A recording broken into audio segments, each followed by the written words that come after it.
Hello everyone, in this guide we'll guide you through how to hide your post from your Facebook timeline. So if you find this useful, please consider subscribing and liking this video. So the first thing that we have to do if we want to hide a post, we'll have to go to the post in that case, and now we have to press on the three dots at the top.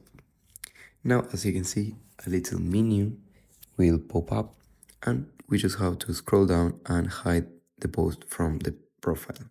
So that is one option, but we also can do it if we press on our profile picture at the bottom. Now we go to settings and privacy and settings again.